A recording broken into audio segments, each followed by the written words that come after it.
문들을 닫았더니 예수께서 오사 가운데 서서 이르시되 너에게 평강이 있을지어다. 이 말씀을 하시고 손과 옆구리를 보이시니 제자들이 주를 보고 기뻐하더라. 예수께서 또 이르시되 너에게 평강이 있을지어다. 아버지께서 나를 보내신 것 같이 나도 너희를 보내노라. 이 말씀을 하시고 그들을 향하사 숨을 내쉬며 이르시되 성령을 받으라. 함께 읽겠습니다. 너희가 누구의 죄든지 사하면 사하여질 것이요 누구의 죄든지 그대로 두면 그대로 있으리라 하시니라. 아멘. 우리 옆 사람에게 반갑게 인사하겠습니다. 주님은 살아계십니다. 예수님께서 6월절 날 우리의 죄를 위하여 어린 양처럼 십자가에 달려 돌아가시게 되었습니다. 예수님을 따르던 많은 무리들은 돌변하여서 그를 정죄하고 돌팔매하며 침을 뱉고 그를 저주하고 부인하였습니다. 그러나 여전히 그 젊은 예수의 죽음을 안타까워하던 유대인 중에 아리마대 요셉이 자기를 위하여 준비해놓았던 무덤을 내어드리며 예수님의 무덤으로 사용케 하였습니다. 공회의 의원이었던 니고데모는 예수님의 죽음을 미리 알았기 때문에 향품을 준비하여 예수님의 죽음을 또한 장례를 준비하였죠. 하지만 정작 그의 제자들과 가까이 있었던 사람들은 예수님의 죽음을 준비하지 못하였습니다. 예수님이 죽은 그 다음 날은 안식일이었고 안식 후 다음 날 여인 몇 명이 예수님에게 향품을 바르기 위하여 무덤가를 찾아갔지만 이 무덤에는 예수님의 시신이 없었습니다. 깜짝 놀란 이 여인들에게 예수님이 부활의 소식을 알려주었고 이 부활의 소식을 가장 마지막까지 예수님과 있었던 요한에게 막달라 마리아가 전해주었습니다. 마침 막달라 마리아는 베드로와 함께 있었고 이 두 사람은 무덤으로 급히 달려와 예수님의 빈 무덤을 확인하게 되었습니다. 예수님의 부활을 직접 목격한 그들이었지만 여전히 마음속에 의심이 있었고요. 다른 제자들과 공유하였지만 그들 역시 믿지는 못하였습니다. 유대인들이 예수님의 시신을 제자들이 훔쳐갔을 것이라고 확신하였기에 그 모든 누명은 제자들의 몫이 되어질 판이었습니다. 이 제자들은 한 곳에 모여 문을 다 닫고 두려워 떨고 있었죠. 이때 마침 아침 6월 안식 후 다음 날 이제 집으로 돌아가는 두 명의 제자들이 있었는데 엠마오로 가던 제자들이었습니다. 이 예수님께서는 이 두 제자를 길가에서 만나시며 예수님의 부활을 또한 알려주었죠. 그럼에도 불구하고 이 제자들은 여전히 주님의 부활을 믿지 못하고 두려워 떨고 있었습니다. 우리 성도님들에게는 예수님이 부활하신 예수님이신가요? 아니면 부활하셨다고는 이야기는 들었지만 그분이 살아계시지 않고 무덤에 여전히 있는 신화와 같은 존재이신가요? 어쩌면 우리가 신앙생활하면서 예수님의 살아계심을 경험하기보다는 그분이 나와는 관계없는 여전히 무덤 속에 있는 분처럼 느껴질 때가 많이 있습니다. 독일의 철학자 니체는 하나님은 죽었다라고 이야기하며 유명세를 타기도 하였었죠. 지금도 아프리카 오지에서는 한 끼의 식사가 없어서 죽어가는 아이들이 있고요. 또 어떤 나라에서 너무 많이 먹어서 다이어트를 한다고 또 요란을 떠는 그런 나라들도 있습니다. 죄 없는 사람들이 죄 많은 사람들에 의해 핍박받으며 죽어가기도 하고요. 악한 자들이 더 잘 되는 모습을 보며 이 사회의 부조리를 보면서 사람들은 하나님은 없다. 하나님은 살아계시지 않다. 수많은 재앙들과 자연재해들 속에서 하나님이 정작 세상을 사랑하신다면 이렇게 세상을 가만히 놔둘 수 없다라고 이야기하며 하나님은 계시지 않는다. 하나님은 죽었다라고 이야기를 하기도 합니다. 때로는 우리 성도님들이 인생 가운데 하나님께 크게 실망하거나 오랫동안 기도했던 제목들이 숲으로 돌아가거나 혹은 나의 소중한 것들을 빼앗기거나 혹은 교회나 목사를 통하여서 상처를 받거나 또 심각한 관계의 어려움으로 살아갈 때에 하나님은 안 계신다. 예수님은 계시지 않는다. 나와 상관없다. 정말 주님이 계시는가라는 의문이 들 때도 있습니다. 또 때로는 오랫동안 신앙생활을 하고 모태신앙으로 시작하여서 수십 년 동안 신앙생활을 했지만 그 예수님의 살아계심이 나에게 실제가 되지 않고 그냥 어릴 적 들었던 그냥 이야기들로만 남아있는 분들도 있을 수 있습니다. 또 어떤 때는 적극적으로 예수님을 부인하거나 내가 죄 가운데 있을 때에 나에게 죄책감을 주는 그 예수님의 존재를 방 한 구석에 가둬 버리고 예수님은 그냥 죽은 상태로 있어 주십시오. 내가 필요할 때만 나오시고 지금 내 삶에 간섭하지 마십시오 하며 예수님을 여전히 죽은 자 취급하는 우리의 신앙일 때도 있습니다. 수많은 사람들이 다양한 이유들로 예수님을 죽은 자처럼 취급할 때도 있습니다. 때로는 외부의 압력에 의해서 핍박에 의해서 예수님을 내가 속으로는 믿지만 그 입으로 고백할 때는 예수님은 계시지 않는 것처럼 이야기할 때도 있습니다. 또 외부의 압력에 두려워서 예수님에 대하여 부정하기도 하고 예수님을 뒷방 할아버지처럼 몰아넣을 때도 있게 되어지죠. 수많은 사람들이 예수님이 살아계심에도 불구하고 그 예수님의 부활과 그분의 생존에 대해서, 그분의 살아계심에 대하여 느끼지 못하고 살아갈 때가 많이 있죠. 그런데 예수님이, 만약에 우리 성도님이 예수님이라면 당신이 그렇게 살아계시고 당신이 부활하셨음에도 믿지 못하는 그 제자들에게 어떻게 대우하시겠습니까? 저는 이 부활절만 되어지면 엠마오로 걸어가는 그 2명의 제자들이 자꾸 머릿속에 남습니다. 저에게 가장 많이 영향을 준 신앙의 선배라면 헨리 나우엔을 들 수 있는데, 이분이 엠마오로 가는 2 제자에 대해서 글을 쓴 장면을 보면서 저에게 너무 많이 다가왔었습니다. 제가 만약에 예수님이라면 예수님의 죽음에 대하여 손가락질하고 부정하고 부인하고 욕했던 그들이 예수님이 죽자 자기의 고향으로 돌아가는 마치 배신자와 같은 그 2 사람에 대해서 달려가 뒤통수를 내려 갈기며 너희들 똑바로 안 믿어? 나 이렇게 살아있어 라고 하며 질책했을 것 같습니다. 예수님은 그들과 함께 걸으시며 그들의 마음을 이해해주고 그들이 스스로 깨달을 수 있도록 시간을 준 것을 보면서 예수님 이런 분이시구나 라는 생각을 해보게 됩니다. 요한, 베드로 또 수많은 제자들이 예수님을 부인하고 겁에 질려 한 방에 모여 있을 때 예수님께서 그들 가운데 문을 뚫고 들어오시며 그들의 의사와 관계없이 그들에게 찾아오시죠. 이것을 강권적인 은혜, 무조건적인 은혜라고 이야기를 합니다. 우리 성도님들에게 예수님은 살아계지 않으신 분일 수도 있습니다. 오랜 세월 동안 신앙생활을 했지만 주님과 전혀 관계없는 신앙생활을 하실 수도 있습니다.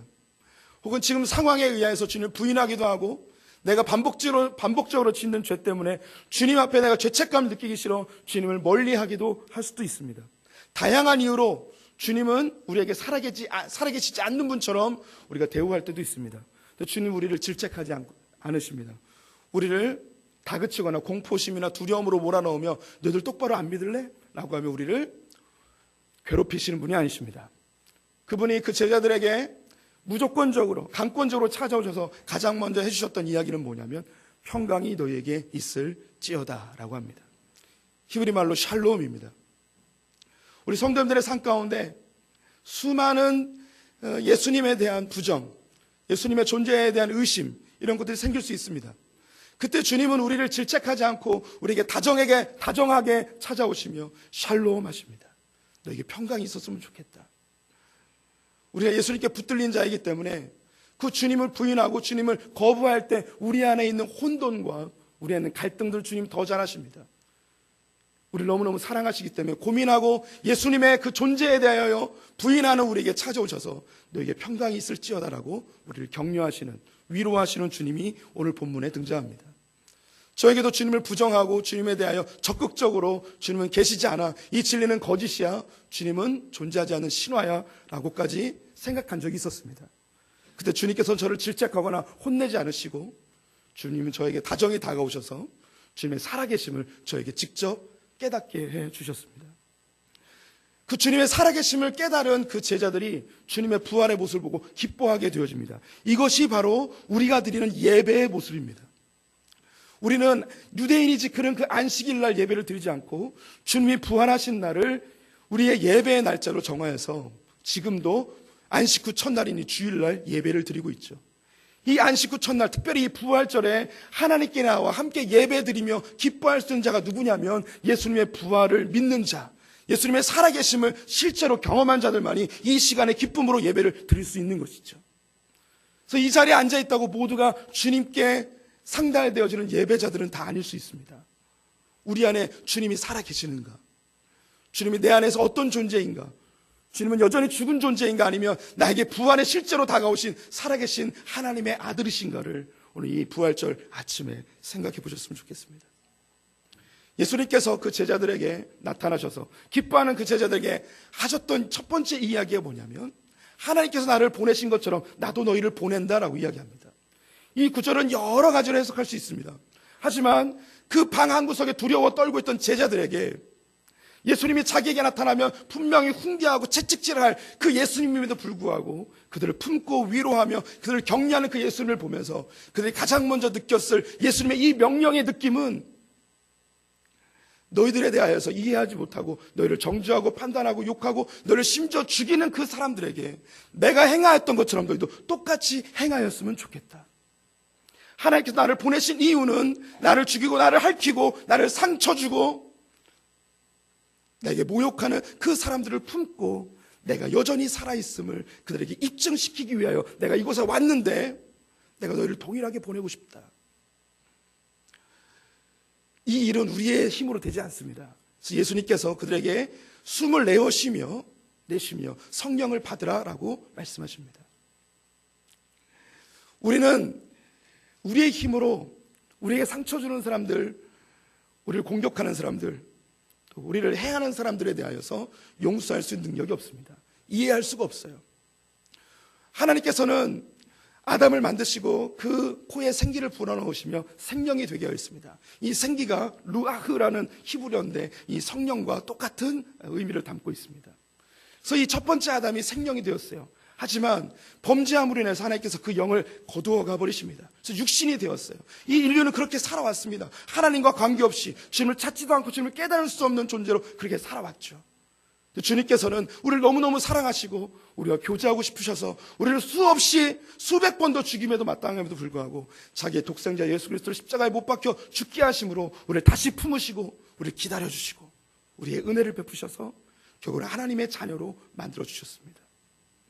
그 성령 일을 우리에게 부어놓으시며 그 첫 번째 아담이 못하였던 그 하나님 나라를 우리에게 맡기시며 우리를 재창조해 주셨죠.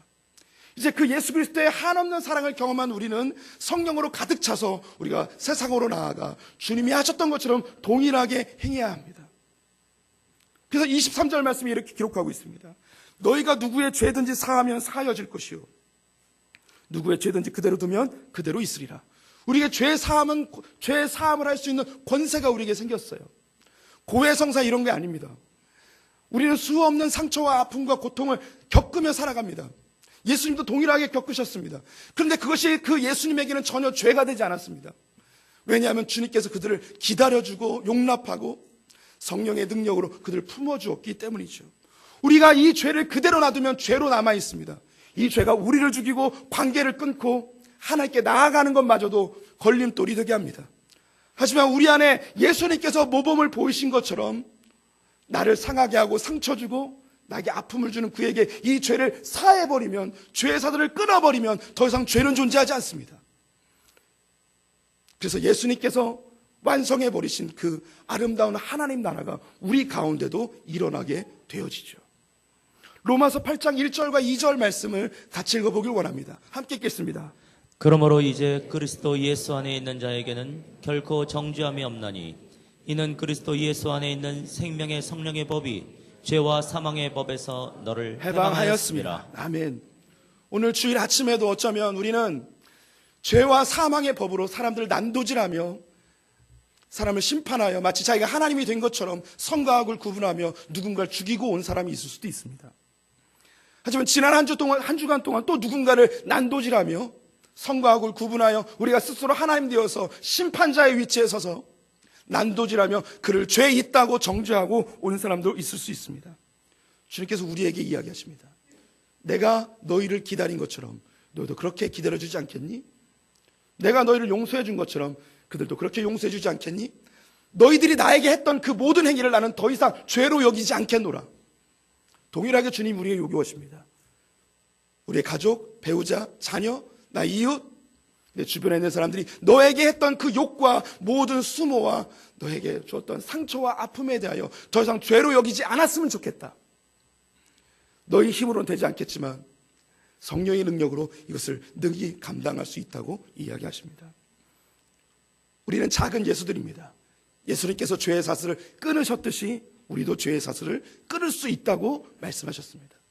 여전히 죄의 사슬로 묶여진 삶을 사시겠습니까?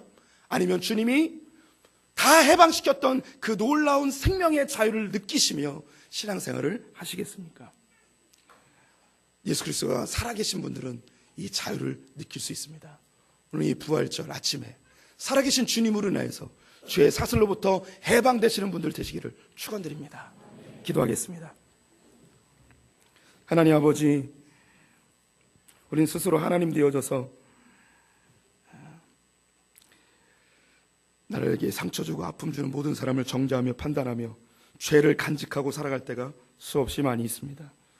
우리가 주님을 향하여 모독하고 정죄하고 돌을 던지고 주님을 죽이라고 못 박으라고 이야기했던 우리에게 죄의 사슬을 끊어버리시고 우리를 기다리시고 용납하시고 용서하시고 사랑하신 주님의 사랑을 이 아침 생각해 봅니다. 우리의 힘으로 될 수 없어 성령을 주셔서 하나님 나라가 우리 가운데 임하기를 원하시는 주님, 이 부활절 아침에 주님께서 행하셨던 그 길을 걷는 자들 다 되게 하여 주시옵소서. 이제 다시는 죄의 종로로 타지 않게 해주시고 우리가 스스로 죄의 사슬을 매지 않게 하시고 생명의 성령의 법으로 자유케 되는 자들 되게 하여 주시옵소서. 지금은